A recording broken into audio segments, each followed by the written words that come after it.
Hi students, how are you? I hope you are safe at home. Today I am going to start History, chapter number 2, New Kings and Kingdoms.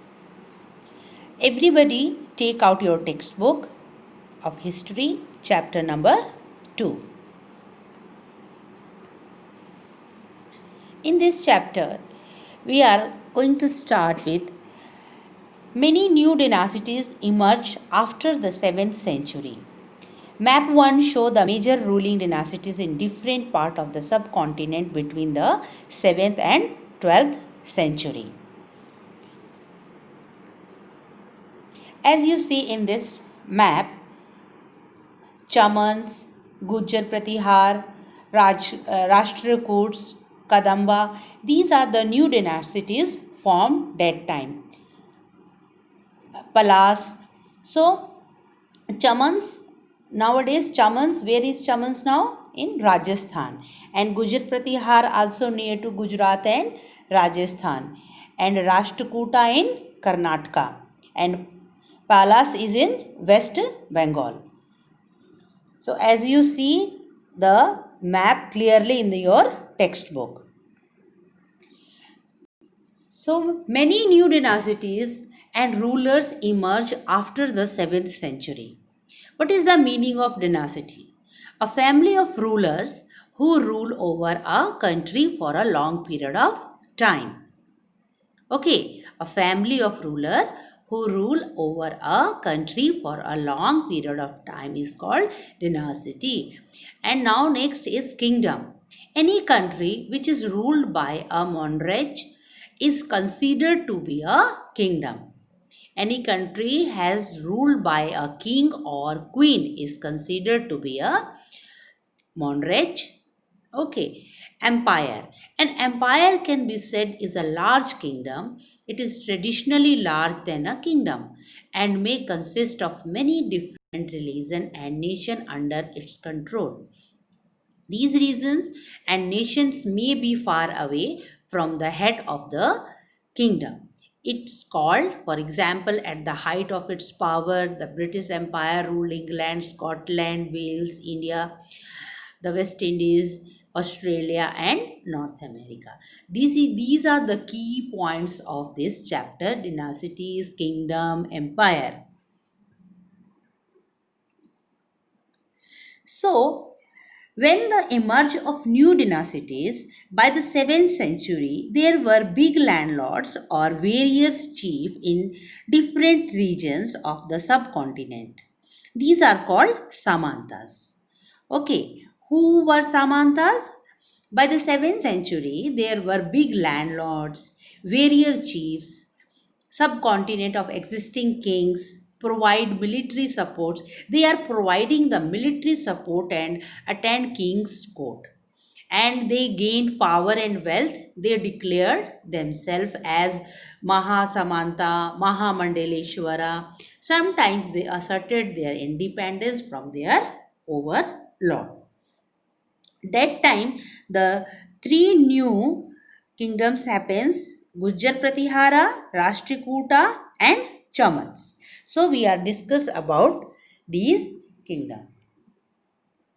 So that time, new kings and dynasties. The new dynasties are Danti Durga. Danti Durga, a Rashtrakuta chief in the Deccan. In mid 8th century, he was a Samanta of Chalukya. Chalukya is in Karnataka. Overthrew his Chalukya overlord. And he performed a ritual called Hirne Garbha, the golden web, to become a Kshatriya. Explain you again. Initially, they were the Rashtrakuta. Initially, they were the subordinate of the Chalukya of Karnataka. In mid 8th century, Danti Durga, a Rashtrakuta chief, overthrew his Chalukya overlord and performed a ritual called Hirne Garbha, the golden web. When this ritual was performed with the help of Brahmins, it was thought to lead to the rebirth of the sacrifice as a Kshatriya, even if he was not one by birth. That time they are doing one ritual. This is called Hirnagarbha. In this ritual, the Rashtrakuta, with the help of Brahmins, they are leading to the rebirth of the sacrifice as a Kshatriya. Even he was not one of by the birth. Now, next is Maurya Sharman. He was a ruler of Kadamba dynasty in Karnataka. Maurya Sharman, he was the ruler of Kadamba dynasty in Karnataka. Now, next is Gujar Pratihara. In Gujar Pratihara, Harishchandra was a ruler of Gujar Pratihara dynasty in Rajasthan. Both means Mayure Sarman and Gujar Pratihara were the Brahmins who gave up their traditional profession and took to arms successfully established kingdom in Karnataka and Rajasthan respectively. Our next topic is administration in the kingdoms. Many of these new kingdoms adapted high sounding titles such as Maharaja Dhiraj.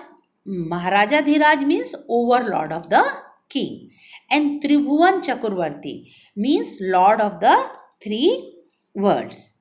In spite of such high sound titles, kings shared their power with the Samantas and with associated of peasant, Brahmins and traders. Kings collected taxes from producers, that is peasant, cattle keeper and artist. That time the administration's work done by them. Why were the taxes collected by the kings? Kings collected tax to, they are giving the wages to the various and constructed massive structure like fort, temple and palaces, and finance their establishment. They are established their finance.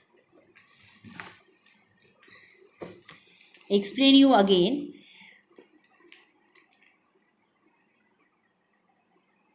In each of these state, resources were obtained from the producer, that is peasant, cattle keeper and artisan, who were often pursued or compelled to suffer part of what they produce. Sometimes these were claimed as rent due to lord who asserted that he owned the land.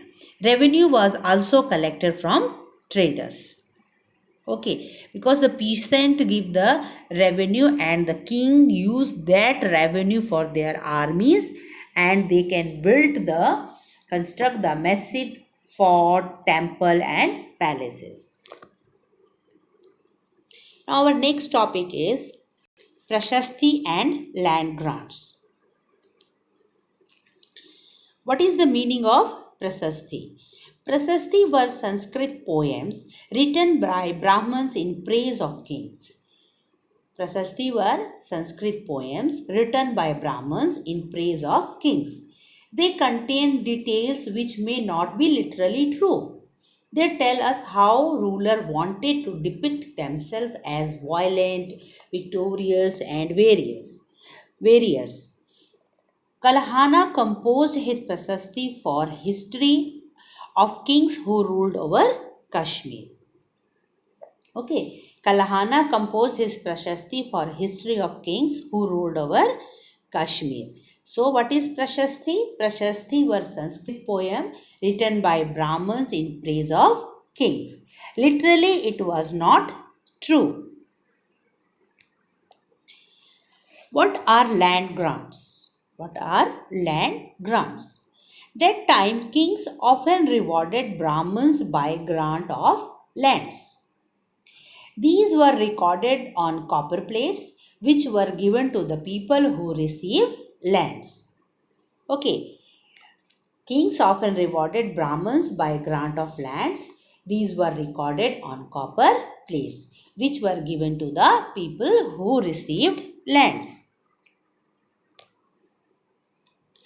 Okay, so I repeat all the topic one by one again. First topic is the new kings and kingdom, new dynasties emerged and administration in the kingdoms, and next prasasti and land grants. Today we are completing this topic, and after in the next part I explain the another topic.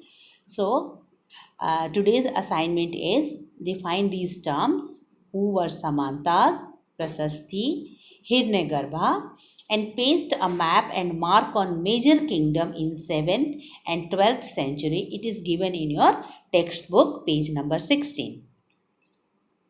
Okay, students. So, most of the students didn't complete their assignment work, they only did their notes.